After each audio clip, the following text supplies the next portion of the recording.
Well, you might notice that there's something missing today, but that's fine. We're going to get through it. It's all right. I'm Beau Benson. This is the Sick Podcast, the Dodger Zone. Um, Everything in the last week, all the pitching injuries that stink, guys coming back, all that. We're going to tell everybody why you just need to take a deep breath and get through this together. This is the Sick Podcast, the Dodger Zone. Let's get into it. Turn up your volume. Because you're about to listen to the Sick Podcast. The Dodger Zone. Strike three. Dodgers have won it all in 2020. Fernando Valenzuela has pitched a no-hitter at 10:17 in the evening of June the 29th, 1990. If you have a sombrero, throw it to the sky. The sickest LA Dodgers podcast. It's gonna be sick. That's right, of course. Oh, should I leave? Me. No, it's fine. I don't host shows regularly. Of course, with me is the wonderful Monse Bolaños. She's here. She has all the takes. I'm just here to steer the ship. I don't ever do this. I'm a number two, which I'm fine with. Not today. Yeah, no, today I'm number one. That's fine. Who isn't number two or number one now is River Ryan. Rest in peace, Viking funeral.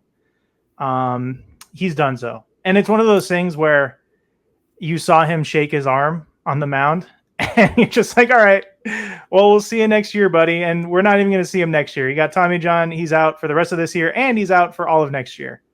It was the latest. Such a blow. It sucks. Do you know how much fun you get out of River Ryan? Not just because he was a good pitcher, but also because the Dodgers acquired him from the San Diego Padres for Matt Beatty, which is just hilarious. That's just another bullet in the chamber for making fun of that team and organization that we don't have anymore. So yeah, River Ryan, Tommy John out for all of next year as well as the rest of this year. But hey, the Dodgers pitching staff is fine. It's okay. It's not just another guy that's gone to an already thin rotation. Yeah, I hate it. I hate it so much. Yeah, you saw it right away. The way he shook his arm. I mean, the pitch was also like, the problem is here, what we've been hearing. You take away the sticky stuff, you put this pitch count in, and, there's this theory that maybe the balls are different because what does baseball want? Scoring. They want scoring. That is what excites fans. And I get that, Sally. It's my phone. I get that to a degree, but like, what are pitchers trying to do then? They're doing everything they physically can to not give up a home run. And so they're trying to put more spin on the ball, trying to maybe do a new pitch that they're not used to, that they shouldn't be doing. They're doing all of these things, and it's going to continue happening. And I know I feel like the Dodgers are feeling it a little extra, but it's happening across the league. These pitchers are desperately trying to stay current, not lose a roster spot. Like they're trying, and that's what sucks. It's like these aren't happening because these pitchers are like doing something that they shouldn't be doing. They're just trying to overcome all of the stuff that MLB has thrown at them because they are fixated on the offense of baseball, not what baseball is about. If the score is 1-0, then that's the score. I don't understand why it has to be 7-5. And it used to be celebrated too, right? Like, oh, this guy threw a complete game shutout, blah, blah, blah. We've had this conversation before. We're going to have it again because I don't think this is going to stop anytime soon. But it's obscene to me that they took away sticky stuff really almost overnight. They took that away, and that's fine. I think that was a bit of an unfair advantage for pitchers. But then I think a year or two later to just institute this pitch clock with no real ramp up or anything like that. It's just there. And again, you've had guys that have been doing this now for 10, 15, 20 years of their life, the same thing every day with the same amount of time in between every pitch, that all of a sudden they have to completely adjust to, and they don't get anything to help them make that adjustment with the sticky stuff or anything like that. So I fear that this is just going to keep happening because it's already an unnatural thing that they're doing. Body is not supposed to throw the ball over him like that. So now you're asking them to do it without any help. and you're asking them to do it every 15 seconds. So this is just like, this is what baseball wants, I guess. I don't like it personally. I think it sucks, and I don't like watching guys get hurt. Like, the amount of talent that has just been lost for the entire year and all of next year is just, it's ridiculous. And it's ruining careers.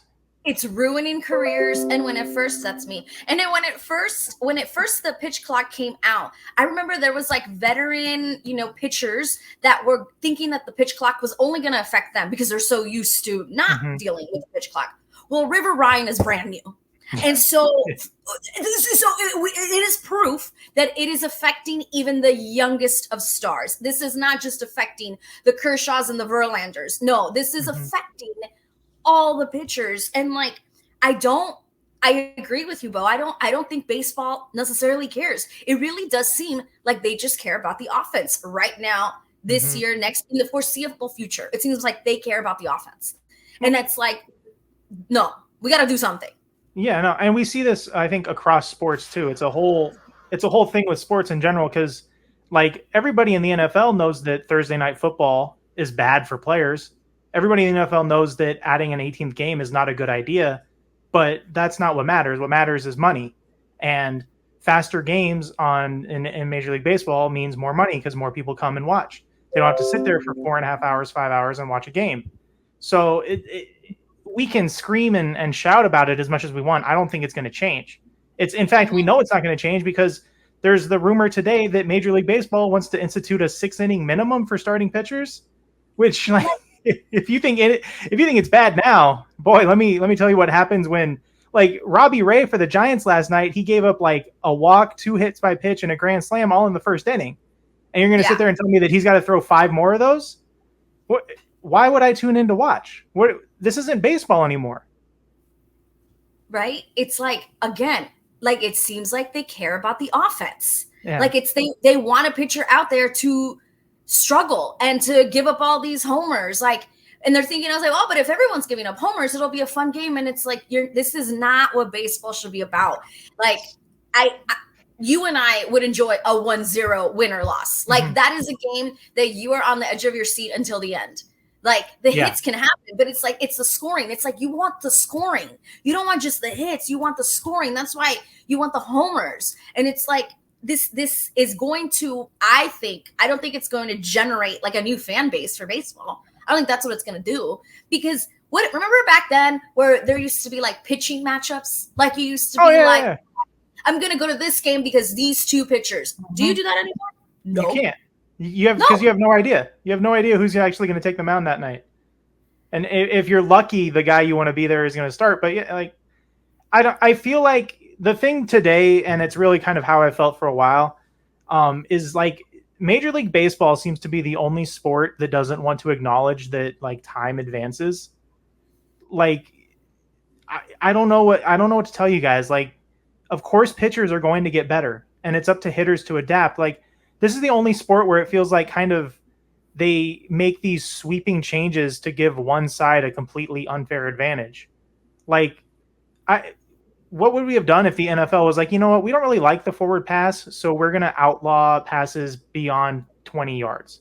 If you throw the ball 30 yards downfield, it's a flag and you lose a point. Like, it's just weird. I don't get it. I don't understand what baseball's perspective is on their own sport. I don't know either, because you're right. Like, other okay, fine. Basketball has adjusted for scoring, but that's also a game where you score 100 points. Like, the scoring is naturally part of it. So yeah, like, they've adjusted defenses so that you have to score more. I feel like in football, they've adjusted things more for safety reasons. And so here with baseball, it's like, you're making changes, but they're not safe changes. Like, yeah, you may be getting more hits and more homers, but it is affecting the health of lots of players. And just, I think the integrity of baseball in itself, like, you're going to have a grandpa talking to their grandchild, and grandpa's going to be like, oh, this is not what we used to play. No, this is not you're going to be speaking an entirely different language. It's so odd. It's so odd. Yeah, I don't like it at all.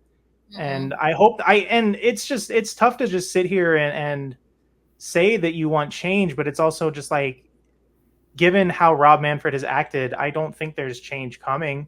They're not going to listen to any players or any fans or anything like that, because the bottom line is that having the shorter games makes them more money. So that's just what they're going to do. That's the whole rub there. So I wish you well, River Ryan. I hope you come back. Please. Yeah, we do excited about you. We do need you. I know. It's so stupid. It's so stupid. And it's one of those things too where you can't get excited about younger pitchers. Like it's hard. No. It reminds me. It's like watching college football now, and you can't get excited about a guy that commits to your school because you don't know if he's actually going to ever take a snap for you. You don't know if River Ryan's going to come back. And it's almost like, should they just have Tommy John before they get up to the majors? Like, it's like, should we just get that out of the way? Go get Tommy John, because at this rate, everybody's going to get it. That was kind of the Dodgers' philosophy, right? Like, they always took the flyers on guys who had already had Tommy John. But I'm wondering now if all these changes are making it more likely that these guys need to get Tommy John again. So, and Ryan and I touched on it last week. I think one of the things you might start seeing is these guys that are pumping 104 in the minors. You're just going to call them up to the majors and get what you can out of them before they need elbow surgery. Why not? Yeah, that might be the future for starters too. I believe that's what the Braves did with Spencer Strider. I think he skipped an entire level of the minor leagues and came up to the majors. So, yeah, it's stupid. It's so dumb. Yeah, and if you're a team and you're seeing this ripple effect across the league with pitchers, why wouldn't you just do that? If you're expecting this to happen, might as well get it out of the way, which is like a terrible approach. No, it's horrible. That's terrible. Can you imagine being a player and knowing that the team's gonna be like, yeah, you're gonna just we're just gonna use you and abuse you until you have to, get surgery. So I will say the one thing I do endorse is, I think at the conclusion of this season, however it concludes, I do think the Dodgers need to just fire their entire training staff and bring in new people. Because I do feel like we probably are more aware of the Dodgers injuries. Like, I don't think the Dodgers are like abnormally more injured than everybody else. It's just we watch the team and cover the team, so we're more aware of it. But I think just with the level of injuries to guys that have happened this year, and like, you can't really count Mookie because that could have happened to anybody. But like, you can't tell me that Max Muncy going to a chiropractor is something that like the team couldn't have thought of and didn't discover. So I think it would be fair to say that they should probably all be dismissed from their roles and hopefully reevaluate how you process injuries and prevent injuries for this team. Yeah. And maybe even just look at it as a reset. It's like, I know that seems unfair, but times are changing and you may need a reset. Yeah. As unfortunate as that is, but because yes, I agree. People in sports lose their jobs for things that are completely out of their control all the time. That's unfortunately the nature of the business. Speaking of someone losing their job and it was completely out of their control, farewell Ahmed Rosario. You got traded for by the Dodgers at their lowest point.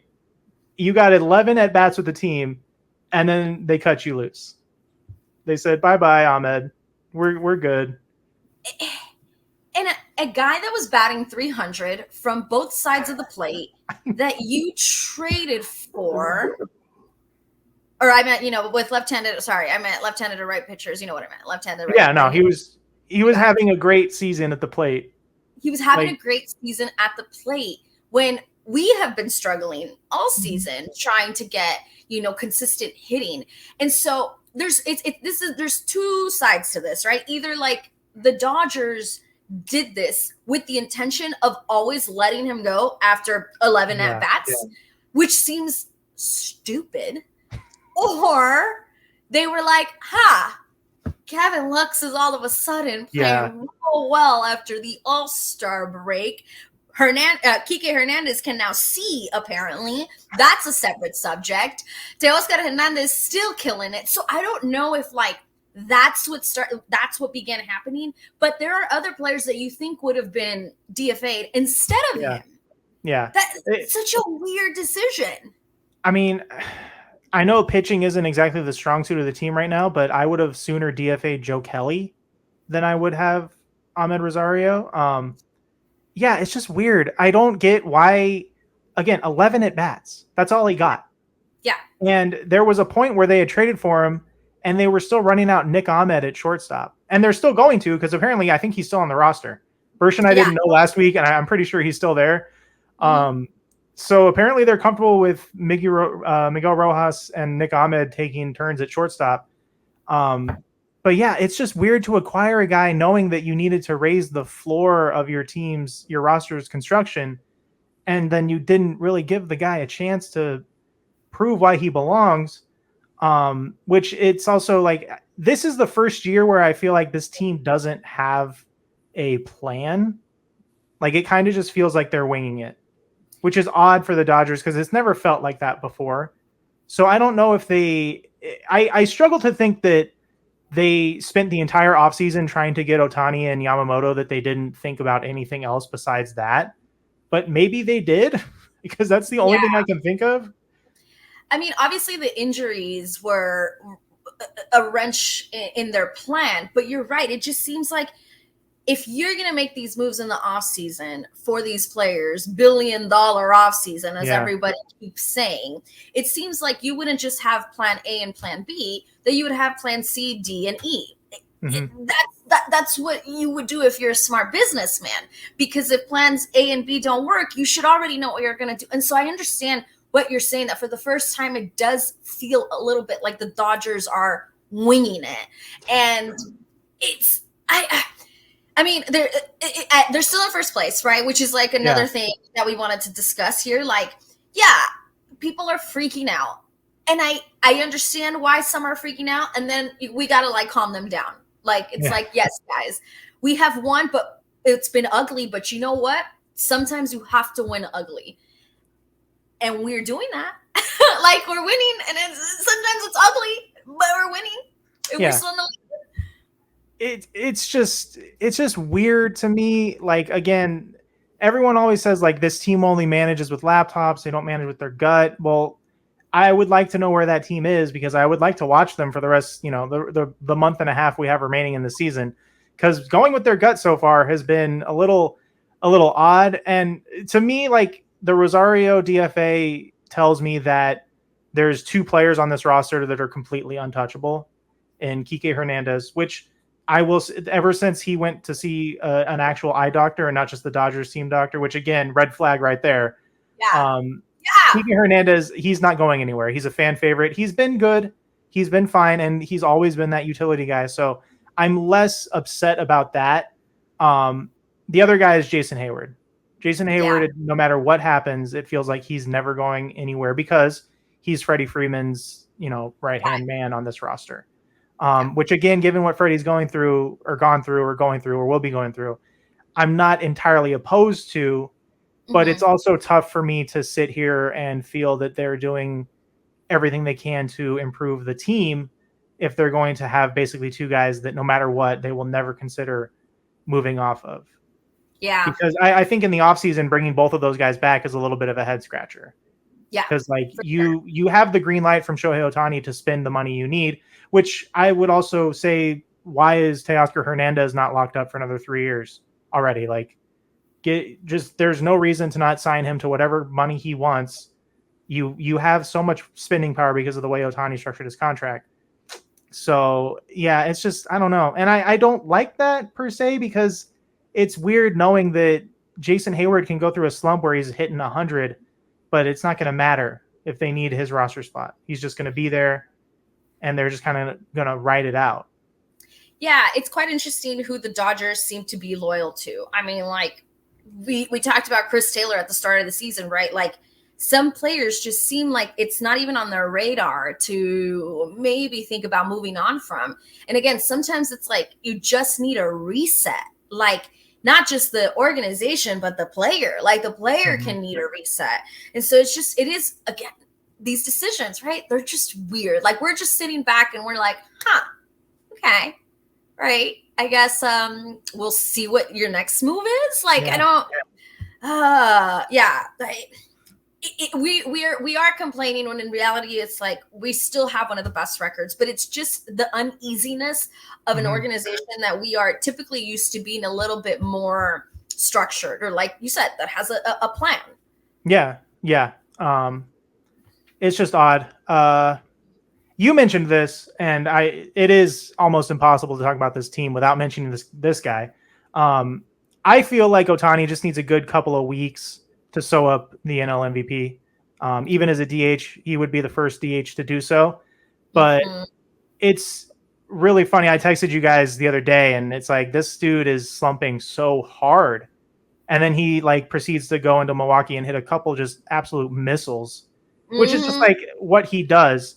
I think he's at 37 home runs now. I think so. I'll double check that now.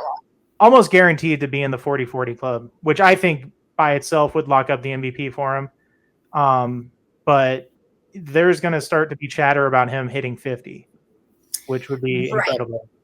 Right. And then I didn't know this, but that the Dodgers are one of 9 teams that have never had a player hit 50 homers in a season. Yeah, that sounds right. I think Sean Green is hit the most in a season. I think he hit 44 one year. He hit 49 in 2001. So he was one short of 50. He was one short. Yeah, so Ohtani could also be doing that. And like he is, I mean, it's obviously we know how difficult it is. He could get the Triple Crown. Yeah. He would. Yeah. I haven't looked at his. He's like in the top 5 for everything, right? Yes, I'm gonna tell you right now. So the thing is, like, his batting average is what keeps going a little up and down, but he's leading into home runs with 37.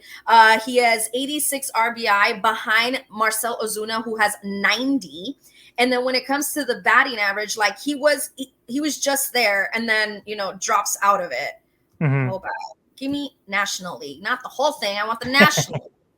Right now, he's batting 295. A few days ago, he was above 300, So he's batting 395, which is technically 6th in the National League. Luis Arraez, your favorite, batting 307. Yeah. He's in the lead. So the Triple Crown is kind of – it's tough to envision him hitting that. I think the main thing that's going to stop him is obviously batting average. He's going to hover around 300. The RBIs is a tough one, I think, for Ohtani to hit, given that he's now in the leadoff spot. In the lead, I know. So I know. It will be interesting because we're gonna get Max Muncy back here soon. Max Muncy and Tommy Edman are on rehab assignments. I think they're gonna slot Edman right into the starting lineup every day. I think he's probably gonna. I think he's either. Well, it's interesting, and this is the joy of the Dodgers playing right now while we're doing this. Andy Pages has been really hot lately, and it's kind of tough to imagine taking his bat out of the lineup right now because I was just slotting Edman in at center field. I thought that's where he was going to go. That's where he's going to play. But if Pages is going to hit well, then maybe you put Edman at shortstop and you leave Pages in center field, which is terrifying to think of. But when you do get to slot Edman into the lineup every day, I think you put him at 9th. You bat him 9th and just kind of hope that he gets on for Ohtani. And that could beef up Ohtani's RBI numbers. But it will be nice to get Max Muncy back. We've long been proponents on this show of how important Max Muncy is to the Dodgers offense as a whole. So I am greatly looking forward to Max Muncy's return to this lineup. So you would just slip Max Muncy back into third base? Oh, yeah. Yeah. No, yeah. Yeah, there's no. I just can't. He's not the greatest defensive player at third base. No. And I'm just wondering, having this much time off, how he's gonna, step into the role. I'm not saying he can't do it. It's just he's been out a little bit. Yeah, it's just tough. Like because of the way their roster is constructed, the 2 spots where you can put non-premium defenders are occupied by the 2 most expensive players on the roster because you can't do anything about Freddie at first, and you can't move Shohei off a DH. Yeah. So Max has to play third, because the only other spot you can put Max is second, and Lux is hitting too well to do anything with Lux now. So they're kind of forced to put him at third. He's not.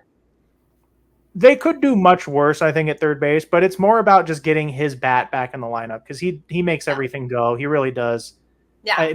Max has been one of the most underrated players, I think, for a while. But just being able to put him at the 5th or 6th spot in the lineup and know that every single time he's going to see at least 4 or 5 pitches, it's too valuable overall. You're not wrong about that, because as much as there's a bunch of players out there that are swinging for the fences, and Max Muncy swings for the fences, but Max delivers. Like he delivers in big moments. It's not just like when the team is up 7-2 that he gets that hit. He delivers when the Dodgers need him to. So I'm with you. It just is unfortunate that like we're kind of our hands are tied as a team as to like how to which is it's interesting, like, again, for a team that is so smart or purported to be so smart, to not, it feels like at times where they don't really care about the defensive side of the ball as much as they could. And with their deadline acquisitions, I thought that they were kind of going to start sacrificing a little bit of the lineup's potency for defense, but clearly not. I guess we'll see. It's weird. Yeah, and going back to that DFA situation, you could have been justified in DFAing Kevin Kiermaier more than Ahmed Rosario. Like, it's weird, and I guess the other side is that these guys are all going to get DFA'd anyway. Sure. But it's just odd to do Rosario where they did. But yes, Muncy and Edman are coming back, so there's going to be more DFAs coming. It'll be interesting to see who gets DFA'd. I'm very excited for Yoshinobu Yamamoto to return. Me too. And that sounds like it's closer than before. I think he just threw a bullpen the other day, so hopefully he'll get into some sim games and a rehab assignment, and then he'll be back for the stretch run. Because they need him. I don't know. Walker Buehler went 3 1/3 last night, so I think we can safely say that whatever he did in Miami didn't do anything. Yeah. Maybe go get some more powerful steroids or something next time. I don't know, Walker, but I like to read like fan comments. That's like my favorite pastime on social media. And there are a lot of fans that have not completely given up on Walker Buehler. That they're like, guys, like he's had 2 Tommy Johns. Like this is gonna take a minute for him to get back. So there's several fans out there who have not given up on him. Like maybe they're thinking he's not the guy right now, but they think he can still figure it out, maybe even for next year. So like, and maybe they're right. Maybe it's going to take him a little longer, to get back. But I'm sympathetic to Walker. It sucks. I really loved him, and his peak with the Dodgers was great. Like loved what he brought when he came up. But the 2 Tommy Johns and the secret, I guess the open secret, that he was super reliant on the sticky stuff. He just doesn't have it anymore. Yeah. It's disappointing to watch for sure. But at this point, it's like he's going 3 1/3. He's not helping the team. He went 3 1/3 and threw like 87 pitches yesterday. Like he's just not helping the team. Like, no. I guess you throw him out there every day as like every 5 days is like the 5th starter and just pray. But like that's crazy to be talking about Walker Buehler in 2024. But like that's kind of just what it is. And I don't think you make any effort at all to bring him back in the offseason. Like, why would you? So no interest in trying to make him a closer? No. Because he doesn't have the speed. He doesn't. Anymore. Yeah, but if you just change the approach, if it's like, hey, just 1 inning. Like think of it 1 inning. Don't think of it as I hear you. I would think like he has it. No, I would think at the dollars that he's going to command, given that I don't think he thinks that he's done, I can't imagine the Dodgers would be comfortable putting a 1-year deal out there. Maybe if he realizes there's not going to be a market for him and he says like, yeah, I'll sign for 1 year, $5 million, then maybe. But yeah, it's sad. I thought he was the next Kershaw. Like I thought he was going to be the guy in the rotation for the next 10 years that you could count on every day or every start. But I think I'm starting to slowly realize that I don't think we're ever going to get another Clayton Kershaw. Not that, like, Clayton obviously will never be replicated. He is the greatest pitcher that I've ever seen with my own eyes. And, it's going to be very sad next year when he's not back out there, because I'm pretty sure he's going to quietly retire. But baseball won't allow it. As everything we said, like they're not going to allow a guy like that to happen again. No. We're seeing the end of the starting pitcher, which is insane, because it's what all the old heads, like all these old head baseball guys, that's what they claim they want, but they don't understand that the stuff they're arguing for is what's stopping this from happening. So it's a bummer. It's such a bummer. I literally about to say, well, nobody's gonna get a Kershaw, because no one's gonna get another Kershaw ever again. Like, at this point, it seems that way. Like, I can't even think of a young superstar starter out there right now. Like, Paul Skeens. Paul Skeens is the only one, but even then, every time Paul Skeens goes out there, like, you're a little hesitant. You're praying, and the Pirates are starting to lighten his workload. Yeah, like they're gonna start taking him out, that probably opens the door for Jackson Merrill to win NL Rookie of the Year, which is going to be disastrous for my campaign. But it's fine. We will succeed and proceed. Yeah. Last thing from me, and this is kind of what we teased at the top of the show. Our dear friend Jean Paul Morosi was a guest on our network the other night, and he was asked about the Dodgers. And you would have thought that John Paul was hosting the Dodgers funeral with the way he responded to the question. And it's just like everything wrong with the team and blah, blah, blah. And they have to do this and they have to do that and they have to do this. And like, that's all true. Everything John Paul said was true. I don't want to try and say that he was lying, but I do want to point out that at that time, the Dodgers were tied for the best record in baseball.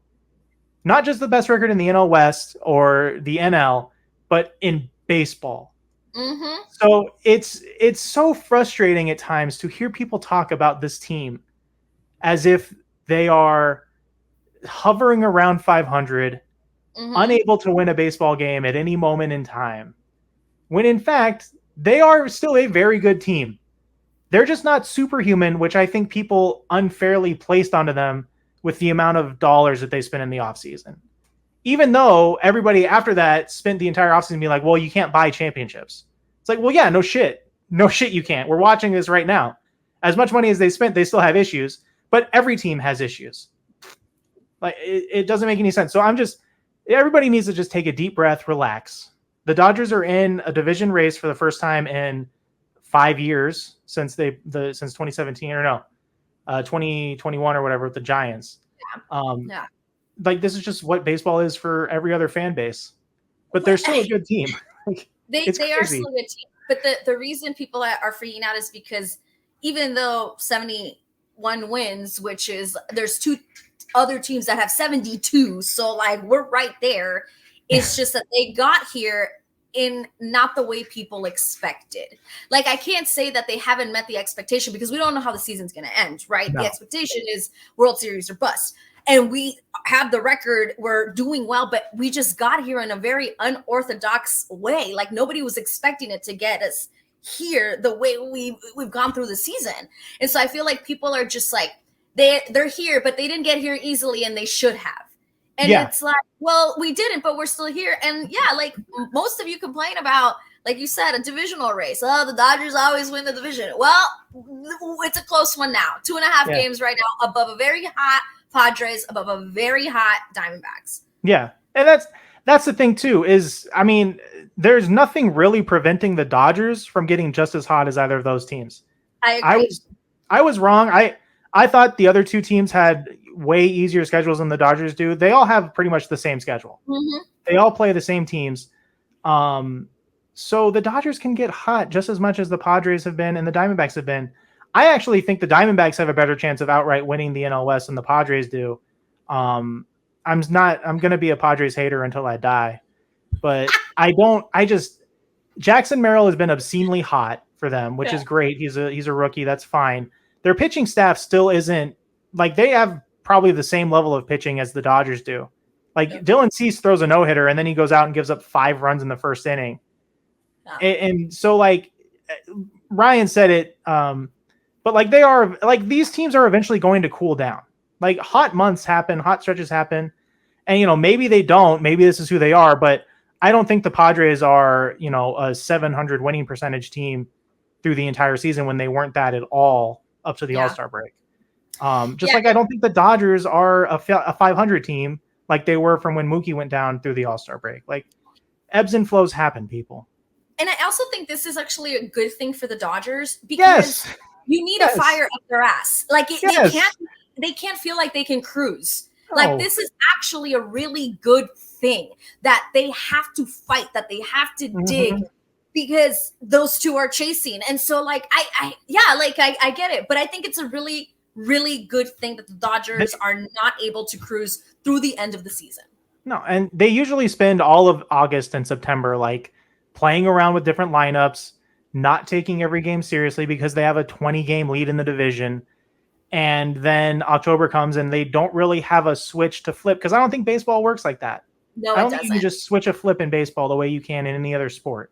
There's no LeBron Game 6 switch in baseball. You can't just be like, all right, I'm Mookie, I'm flicking the switch and I'm gonna go 5 for 5 tonight with 4 home runs. Like it just doesn't happen like that. So I think it is good. It's stressful. It's much more stressful. I don't like it, but like it's better for the team, I think. And if the Dodgers don't win the division, they're still going to make the playoffs. Like it's fine. They're going to make the playoffs, and maybe it's better for them. And like as you said, like Ryan doesn't agree with us, but he's not here, so we can savage his points all we want. I don't really care if they have to play harder at the end of the season. He likes to bring up Max. He likes to bring up Max Muncy getting hurt as like, oh, that's what happens when you're in a tight division race. But like Muncy got his elbow run into by a guy on the base pass. And I may be misrepresenting what Ryan said, but he's not here, so I can say what I want.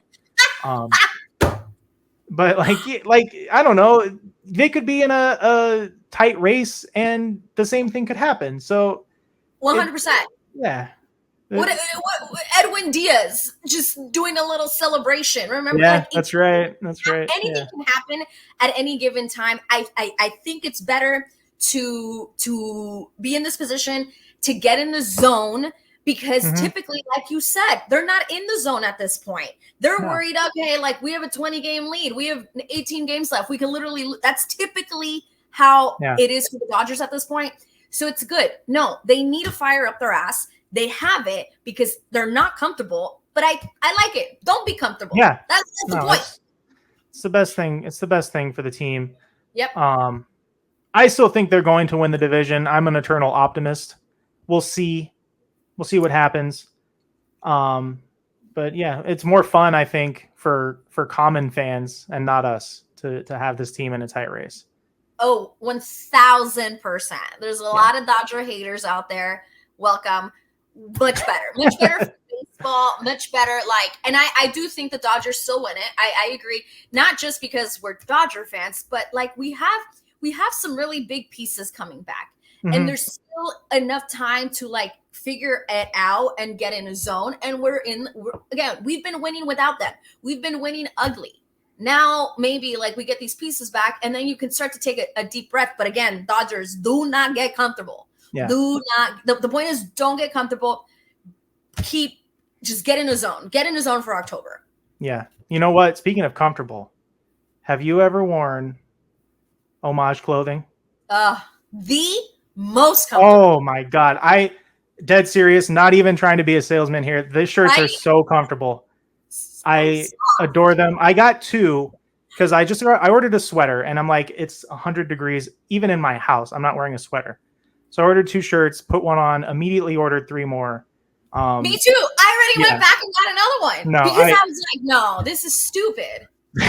It's so nice. They're not overpriced at all. Again, we're not even trying to push this on you guys. We're just trying to enlighten you because of how great it is.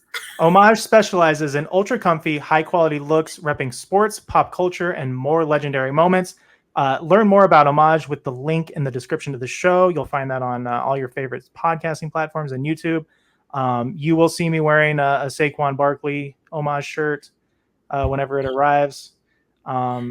I genuinely do love the clothing. It's awesome. And I love the collabs. I got a Beavis and Butthead Rams shirt that I might debut during the NFL season. Yes. So yeah, no, it's wonderful. This show has been wonderful. As always, please follow Monse Bolaños on Twitter. You can follow me at Beau Not Jackson. She's at Monse Bolaños. Find us on all your favorite podcasting platforms. YouTube, please. The Sick Podcast, The Dodger Zone. Do you have a sickest Dodger of the week before we go? Anybody? Gavin Lux. Shout out Gavin Lux. Yeah, Gavin Lux, and also maybe Mookie because he did not. Yeah, he came back. Yeah. Oh my God, I totally forgot about that. We're gonna have to bring that up next time. That is such a fun story. That is such a fun story. I love that. Yeah. So please good. remind me about that. We'll do that next time for sure. Yes. This has been a lot of fun. We don't need Ryan. I think that's solved by now. So we might not even bring him back. Yeah. See you later. See you, Ryan. Yeah. All right. Thank you, everybody. We'll see you next week. This has been the Dodger Zone. And that's a wrap. Hope you don't miss us too much until next time. Follow the Sick Podcast, The Dodger Zone, on YouTube, Google Play, and Apple Podcasts.